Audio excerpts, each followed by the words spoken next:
Welcome to the Rock Fight, where we speak our truth, slay sacred cows, and sometimes agree to disagree. This is an outdoor podcast that aims for the head. I'm Colin True, and today we're feeling the dog days and filling the schedule here on the Rock Fight. But before we get to doing any of that, come back to the show on Monday for the leading outdoor industry coverage you love from the show. Producer Dave will be back. Owen Comerford will be here.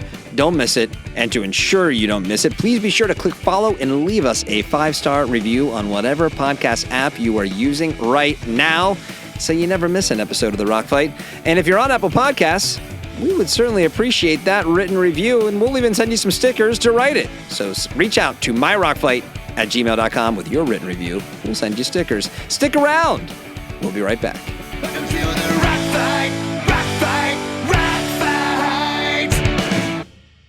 Today's episode of The Rock Fight is brought to you by Lems Shoes. Are you looking for Lems that offer both long-lasting durability and all-day comfort? Well, look no further than Lems. With a versatile lineup featuring over 30 thoughtfully designed styles, from minimalist sandals and rugged trail boots to vegan-friendly sneakers and laid-back slip-ons, there's truly something for everyone.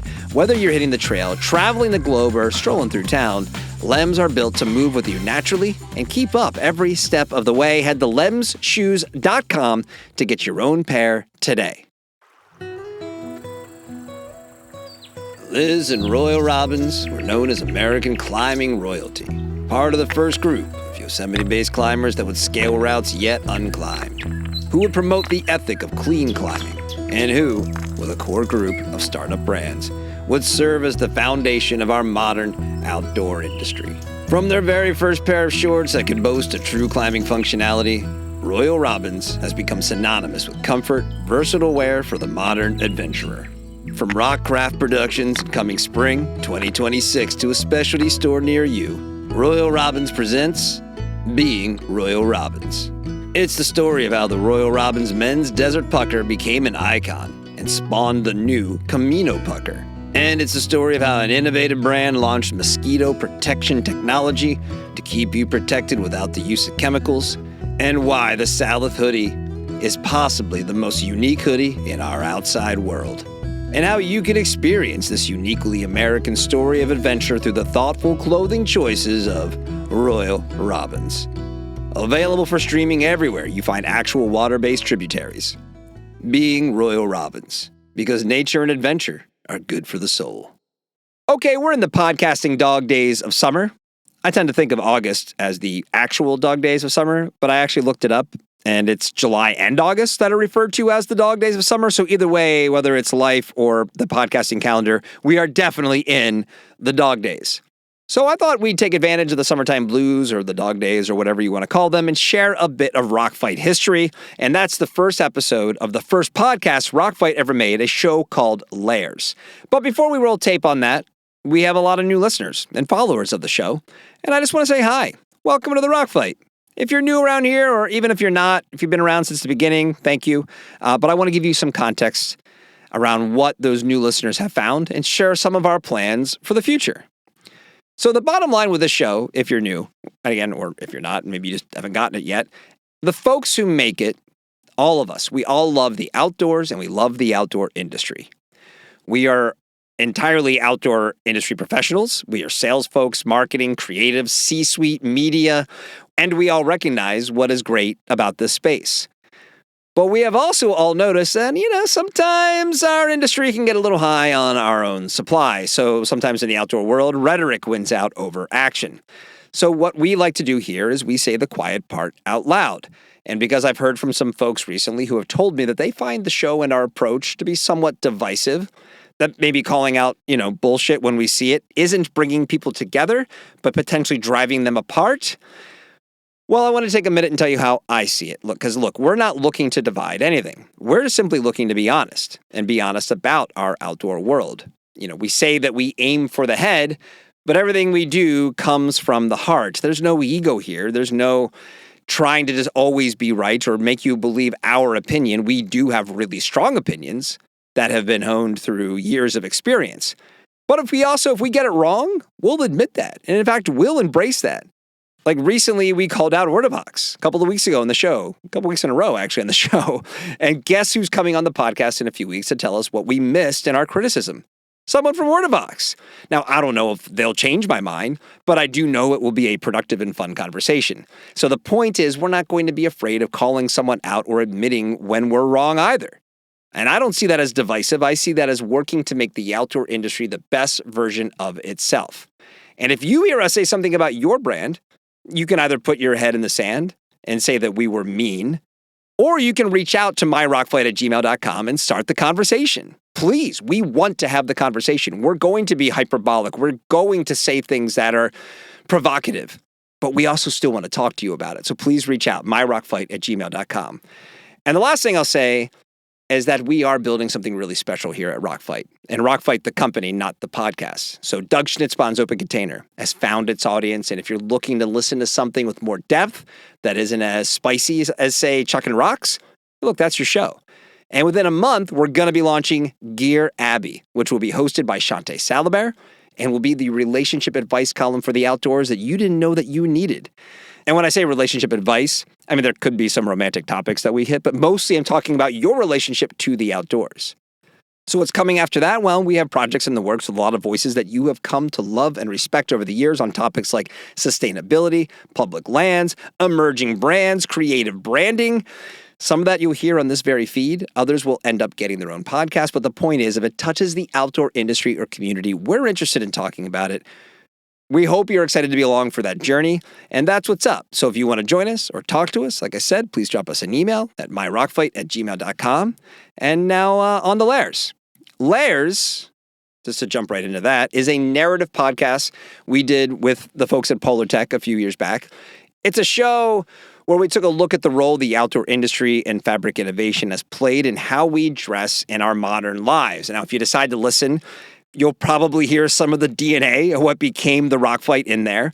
And while Layers was financed by Polar Tech, the research and conclusions were our own. So you're going to hear some Polar Tech ads, you hear some Polar Tech folks who were on the show, but this is all work that I did and actually producer Dave did as well. So why am I including it here today on this episode of the Rockfight? Well, there's two reasons. Number one, like I said, it's the dog days.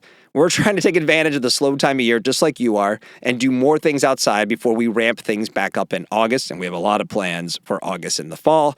So instead of just rerunning an old episode of the Rockfight, this seemed like a better idea to share something that many of you probably haven't heard yet. And secondly, Layers rules. We're really proud of it. We think the concept had legs. Now, there was at the time, Polar Tech decided they didn't want to do any more episodes, and that's okay. Them deciding that allowed us to go start producing the Rockfight. But I know there are many Rockfighters out there who would dig Layers, so here we are on a slow news day pimping our own older products. So there you go. Those are the reasons why we're doing this today. So, let's do it. Let's run the tape. Thank you for being a Rockfighter. I hope you enjoy the first episode of our only season of Layers that we titled The Rise of Dressing Down. There are 2 more episodes available in the Layers podcast feed. If you enjoyed this one, check it out. They'll be up there forever. I've linked the show in the show notes if you want to check them out. So let's take a quick break. When we come back, it will be time for Layers, Episode 1, Praise Be to the Poser.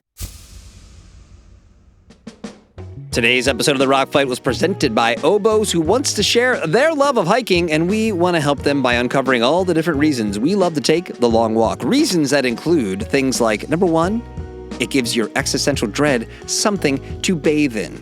Number 2, because being chased by a bear, you know what that does? It builds grit. Number 3, nature is the only place where it's okay to wear the same clothes 3 days in a row. In fact, it's encouraged.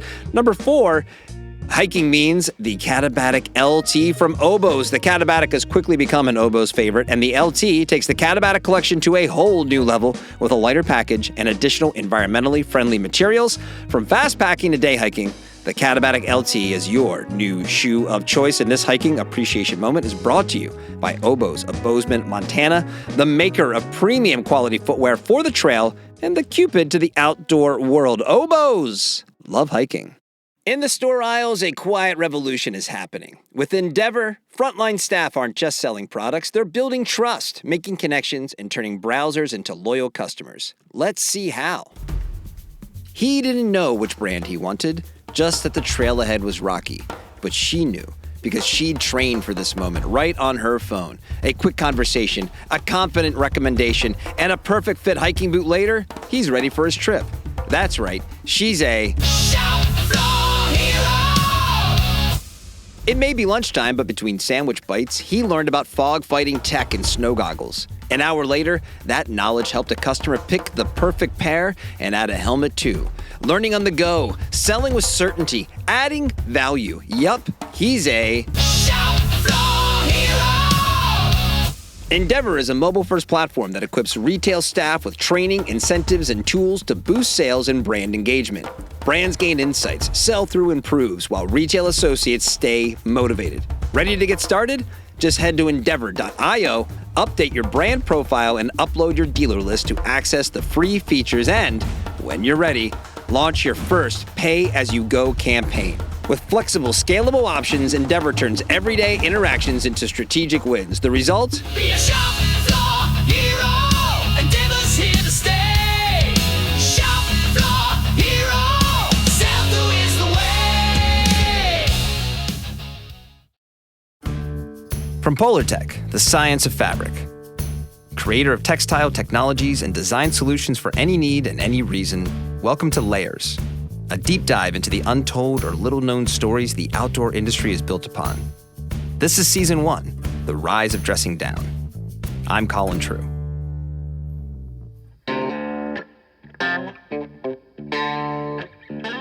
I need to start the first episode of Layers with an admission. My name is Colin True, and I am a poser. I'm 46 years old, and if you're listening to this, then you too are probably an enthusiast of all things outdoor. I've ridden bikes up and down mountains, backcountry skied, surfed and kayaked on multiple oceans. I've climbed rocks and ice and sandpapery plastic walls, run adventure races and ultramarathons, slept in and out of tents, deep in the woods or next to rivers.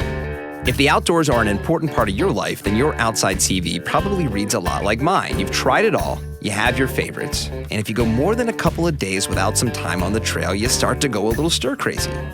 But I'm not bragging here because I'm a poser, and I'm here to take back that word and make it okay to be a poser. I didn't grow up doing anything outside that I like to do now. As a kid, outside of a handful of Boy Scout camping trips, I was a card-carrying member of Generation X. I hung out in my room. I played with Transformers and G.I. Joes and watched He-Man and Thundercats. I played Atari and then Nintendo, and when I did go outside, it was to ride bikes with friends or play backyard football.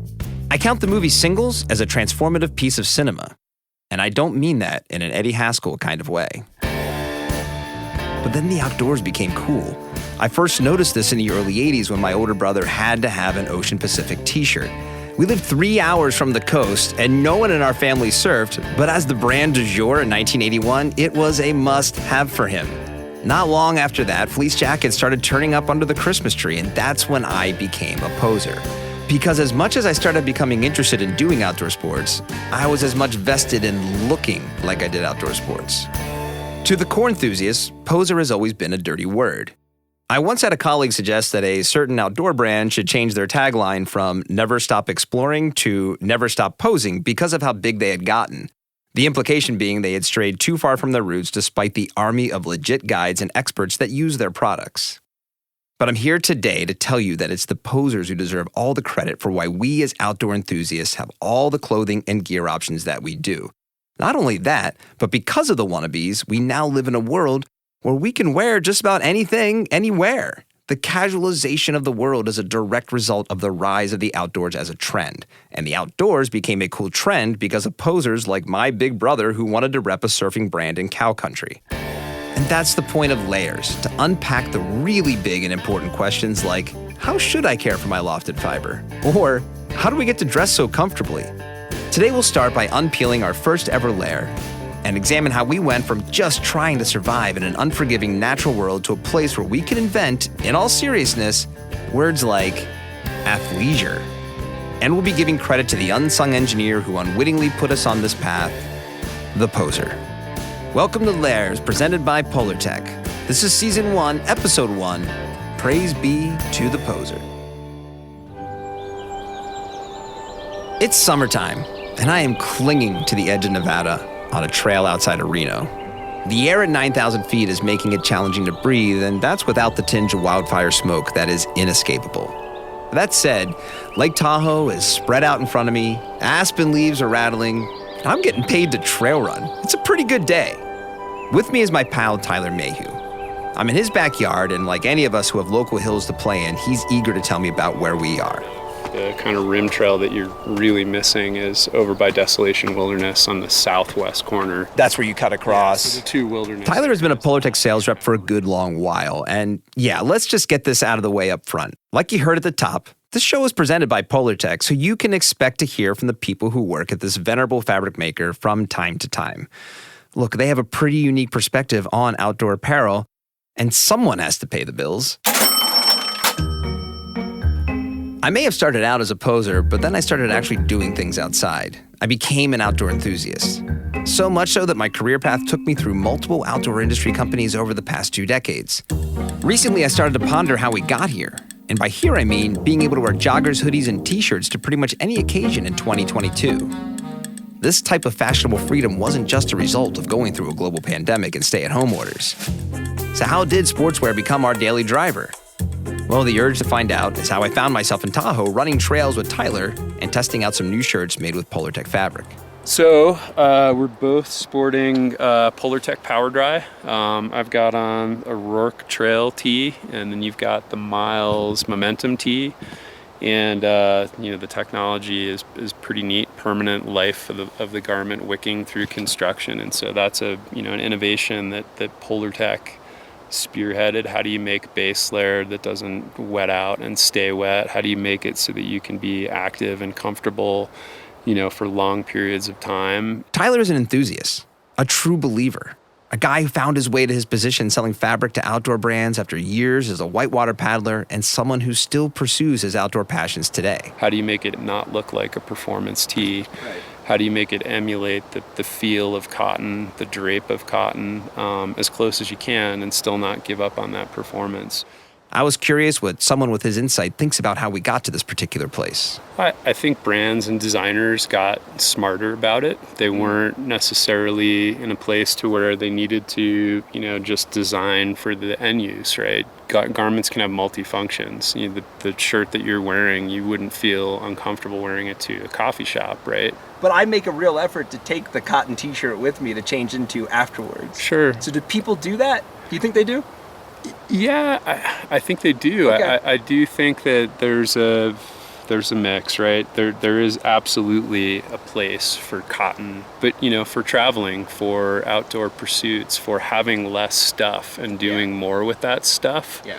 I think it's certainly in the last 4 to 5 years, that's more on folks' mind. How to design and develop product that have multi-functions as opposed to an individual kind of purpose-driven piece of apparel, but that still functions with all the same performance that you would expect. And I think that's a statement on how far the industry has come. Mm-hmm. Because when you and I were growing up in this industry, it was very specific. You had your hiking piece, your run piece, your ski pieces, and they were designed and looked the part of whatever that was you were into. Okay, that makes sense. But while playing in the hills around Lake Tahoe with a fabric junkie was awesome, it wasn't going to get me where I needed to go. I needed context. Like, seriously, how the hell did the modern apparel or the outdoor industry even become a thing? I needed experts. Someone who not just understood fabrics and apparel, but had worked to mold them into the actual clothing I am so used to putting on every day. Or maybe someone who could take a peek back at the cultural side of things, look at what was happening in the world to lead us here as well. Lucky for me, I found my people. I saw an article the other day that said, is the necktie dead? And it's kind of like, will my son wear a necktie? Would my daughter ever wear a necktie at some point in her life? I don't think so. This is Ryan Thompson. Yeah, my name is Ryan Thompson. And this... Dr. Gross, thanks so much for joining us today. Excited to have you here. Is Dr. Rachel Gross. Thanks. I'm happy to be here. Ryan is so passionate about fabrics and apparel that he went to college just to learn about them and then worked for 15 years at one of the OG brands that is inescapably tied to the history and influence of the outdoor industry, Patagonia. Dr. Rachel Gross is a historian who has looked at the early days of the modern outdoor industry for her forthcoming book, Selling Nature, The Outdoor Industry in American History from Buckskin to Gore-Tex. I thought perhaps the two perspectives, one focused on the details of the stuff itself and one focused on the big picture of the industry in which the stuff exists, could help lead me somewhere. It's good to know where you've been to know where you are. So I asked Ryan, What was the first performance fabric? The earliest cavemen who were, skinning animals, and I'm sure they were very elegant draped garments of flesh and whatever. And they were wearing them for a purpose, right? Right. To protect them from the elements, to keep them warm, to whatever, insects, weather, whatever. Okay, right. Big light bulb moment over this dumb guy's head. When you think about it, until we got to a place in society where we had the means to have both work and play clothes, everything was rooted in performance. In terms of the history, I think it just became, as what your environment provided you. Agriculturally, what could grow there. I mean, cotton wasn't a staple product until colonialism took over the world. It was a very much a niche product in Southeast Asia and parts of the New World, but not to the extent until after colonialism. Back in the day, we didn't have the capabilities that modern manufacturing and fibers have afforded us. But each time a culture took a step forward in how they dressed, it was typically to address a new way of keeping themselves warm, dry, cool, or safe. So really the question is, what led to the ability to have performance fabrics? That's the big question, is people improved manufacturing techniques where you could make things faster, cheaper, anything from the cotton gin to the sewing machine. Those things allowed what was previously only available to the very, very rich to become more and more available. And as people went from wearing horrible, stiff, rough fabrics to nice, supple, warm fabrics, it's hard to go back. Right. So I guess what would you consider then like the first fabrics or the first textiles that sort of would eventually pave the road maybe to what we consider to be modern performance fabrics, right? When did you start seeing things where you're like, maybe it was not being applied in the same way that we would today? I mean, is it wool? Is wool the easy answer here? I think wool's probably the easy answer. I think people were certainly weaving muslin fabrics, really loose, open weaves based on where they lived. So it's hard to not call those performance fabrics as well.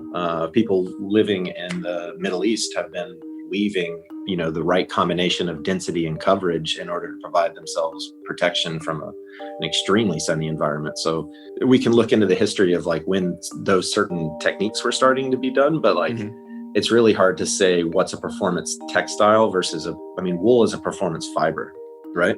Right. So it's when did you gain the knowledge or the mastery to turn that fiber into a spinnable yarn? So you can talk about when was the spinning frame introduced, or the hand spinning loom, or spinning wheel rather.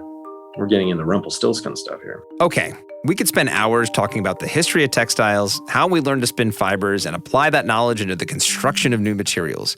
But for our purposes here, I'm starting to see a roadmap to the technical innovations that lead to a closet full of cheap 5K tech tees. But there needs to be inciting instances along the way that helps drive the creation of these new fibers and fabrics. We don't get the creation of $1 billion outdoor industry just because someone figured out that shearing a sheep and spinning the fibers makes for a sweet sweater. So, how did we find our way outside for fun? That's where Dr. Gross comes in. The rise of outdoor recreation happened in the middle of the 19th century for most people. It began at that time. And it coincides in the United States with the process of urbanization. So as more Americans move to cities and take on new kinds of work, sometimes in factories, but sometimes also in office buildings in growing big cities, especially on the eastern seaboard, they have more time for recreation. And as labor conditions change, they have perhaps additional funds to support their leisure activities. And so many Americans in the late 19th century looked to experiences outside in nature with nostalgia. They're thinking, we can get back to some better way we used to be by returning to nature for a short time, for a vacation, for a camping trip, for a hunting trip, something like that. So the outdoor industry grows in response to this urge to get back to nature in the middle and end of the 19th century. So, for much of our history, anything new and effective we created served to protect us from the environment we were forced to live in. It wasn't to extend our good time outside. It's not until a more urbanized late 19th century that we start looking for ways to have fun on a regular basis. But it's really a developing industry. It's nascent. It's not there yet in a coherent way. And in the buckskin era, many outdoors people, the majority of whom were wealthy white men from the East Coast, turned to the labor of Native American women who knew how to sew buckskin suits. Buckskin had this association of being of the old frontier past. It seemed authentic. It seemed like it worked really well in rugged environments. And so it wasn't just that it made sense functionally. It was that even in the 19th century, Americans thought buckskin represented an America of the past that they wanted to hold on to, especially of white American manhood proving itself on the frontier. And so throughout the rest of the story that I tell in my book and that we'll talk about, the technology changes. Buckskin gets supplanted by a succession of natural and then synthetic fibers. People's ideas about what kinds of clothes they need, what equipment they should carry on their pack or leave behind totally changes. But this notion that outdoor clothing and equipment is about both function, what it does for you, but also what it says about who you are, about your identity, remains throughout this entire period. This is a major turning point in our culture as it pertains to how we view the outdoors. People starting to look for ways to go outside for aspirational and recreational purposes. But there is something else going on here with the story of the buckskin suit. And that something would ultimately set us on the path to where we sit in 2022. Because clothing is partly always about identity, I don't think that's exclusive to outdoor recreation at all. I think there's a strong concern from wearers that it might signal the wrong kinds of things about their expertise, about the knowledge they have about the outdoors, or even how to build a campfire, things like that. So I've read in the 19th century guidebooks many concerns that if you wear your buckskin suit in the wrong way, if you have the wrong kind of fringes, or perhaps too many fringes, that it might signal your greenhorn status, the fact that you're a beginner who doesn't really know what he's doing. And this was really deeply concerning to the people who were buying buckskin suits from Native women, who were eager to show that they in fact knew how to make a buckskin suit and wanted to show off their expertise in the outdoors. And so, that was a really big concern. And a lot of the guidebooks recall on these frontier towns, at the jumping off point near an well-known recreational space, a lot of people in very clean, very sharp buckskin suits, looking clearly like they just got off a train. And there it is, ladies and gentlemen, the origin of the modern outdoor industry poser. I even bet that peeking out from under that buckskin suit was a button-down plaid shirt. And now, a word from our sponsor. Hi, I'm Colin True. You might remember me from such podcasts as The Roadside Attractions of Salunga, Compost Treasure Hunt, and this one. Today's episode is brought to you by Polar Tech Power Air. Do you value warmth but hate shedding fibers? Then Power Air may be for you. As the first fabric engineered to resist fiber shedding, you can wear your Power Air garment with the smug superiority, knowing that you're better than everyone else. Power Air, the fabric for winners. And now, back to our show. Before this time period, there really wasn't room for someone to be a poser. Being outside usually meant that we were all busy working on not dying. But when we reached an age where disposable income and middle-class wealth allowed for recreation to become its own sort of market driver, identity started to play a key role. For a long time, anything we wore would originate from agriculture. Plants or animals providing the fibers and yarn to make our clothing, most of which was designed for basic weather protection in whatever climate you happen to live in. And while the buckskin suit followed this same path into existence, this application is the beginning of a new breed of outdoor user. As soon as these users showed up on the scene, they were given options by the first iteration of the modern outdoor industry, because outdoor brands have been around since the buckskin age. Brands like Orvis, Helly Hansen, Mammut, and Woolrich have all existed since the mid-1800s, and they set the standard for what we would refer to as the hardcore outdoor person. Someone at home in the backcountry, repairs their own gear, and cures their own jerky. A person who knows how to stay warm, dry, and safe in a world where the fabrics they were wearing sometimes didn't offer much help towards that goal. One is that many guidebooks in the 19th century, before there was specialized attire beyond buckskin, made the recommendation that aspiring outdoors people wear their old suits. Not buckskin suits, but just, suits from the city, from their workaday lives. Once they were worn out and you couldn't wear them to work, you could still wear them to go on a walk. So That mostly goes away as mass production in ready-to-wear clothing allows Americans to have specialized leisure clothing, right, by the 1920s or so. So that doesn't last. But one thing that does last, to answer your question, is this notion that making goods yourself, making outdoor gear or outdoor clothing, reflects a mastery of the outdoors that is superior to buying your own stuff. That notion is as old as outdoor recreation itself. It dates back to the buckskin era, when a lot of men talked a very big game about sewing their own buckskin suits and hid the fact that they actually had purchased them from the native women who did know how to sew them.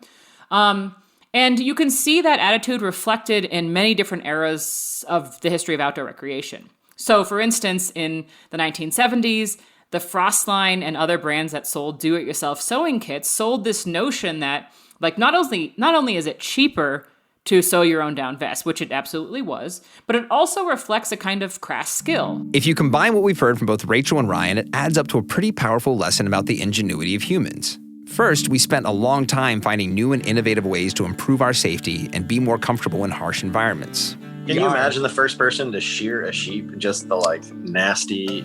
I mean, have you seen a sheep Oh, shearing? yeah. Even with modern technology, there's quite a bit of processing involved. Then there are those who don some buckskin and start seeking their fortune, either because they have the means and it sounds cool, poser, or it helps them reconnect with an earlier part of their lives, nostalgia. Many of the people who are looking to recreate the homosocial, which means kind of experience they had with their male friends during the Civil War, sought out camping as a way to do that because it mimicked some of the best parts to them of the, camp life and the fighting life without all of the violence. And so you see that some of the early authors of guidebooks to the outdoors are military veterans. That doesn't necessarily mean that they were using Civil War issue uniforms or tents, but I think that's possible that there's an overlap. And it snowballed from there. Familiar names like Abercrombie and Fitch, L.L. Bean and Filson all popped up at the end of the 19th century to fill the needs of the growing populace of outdoor-seeking consumers. Once we get into the early part of the 20th century, our buckskin and wool options expand considerably when the former gunpowder producer, DuPont, starts making big leaps in the manufacturing of synthetic yarns and materials. Most notably, neoprene, nylon, and polyester all come to life in the 1930s. You can argue that every step forward for performance apparel was a direct result of those breakthroughs. Innovations like wetsuits, synthetic pile, and waterproof laminates all become possible. By the time we reach the 1970s, things really start to pay off with two key fabric innovations: Gore-Tex, and most importantly to the sugar daddy of this podcast, Polar Fleece, the original brand name of the first widely wearable synthetic fleece. With these technologies, more people were able to enjoy being outside, or at least look like they do. In between the buckskin era and the age of performance fabric, another trend arose that would influence not only how we dress today, but how we connect with our inner dirtbag in order to feel a part of an authentic lifestyle. It's a trend that might surprise you because, well, it doesn't involve dirt at all. Surfing. That's a layer we'll dig into in episode 2. For now, I'm back in Nevada, on the trails these buckskin-wearing posers once set out on. A path that resulted in guys like Tyler and I mountain biking above Lake Tahoe, wearing amazing technical shirts that, yes, we can also wear to the coffee shop. Wait, was that your first fleece, though? Was that the one you're talking about? Was that your first fleece, you think? Or was there one before? I had a Patagonia Retro X. That's the first one I can remember. Actually, I take that back. I had a Chuck Roast. No way. Snap tee. I was a New England kid. And that was probably my first piece. Because at the end of the day, it's really about getting outside with your buddy and talking shop. We'll see you next time. This episode was produced at Digital One in Portland, Oregon, written by Colin True and David Karstad, produced by Colin True, directed by David Karstad, engineered by Eric Stolberg, and assisted by Tristan Schmunk. I'm your host, Colin True. Layers, presented by Polartec, is a production of Rockfight, LLC. All right, that's the show today. We'll see you on Monday. And hey, like I said, we want your emails. Send them to myrockfight@gmail.com. The Rockfight is a production of Rockfight, LLC. I'm Colin True. Thanks for listening, Here to take us out, it's Chris DeMakes. He's here to sing the Rock Fight song. I will be seeing, by the time you hear this, I will be just single-digit days away from seeing Chris DeMakes and Lester Jake in San Diego. I can't wait! But right now, we'll see you next time, Rock Fighters.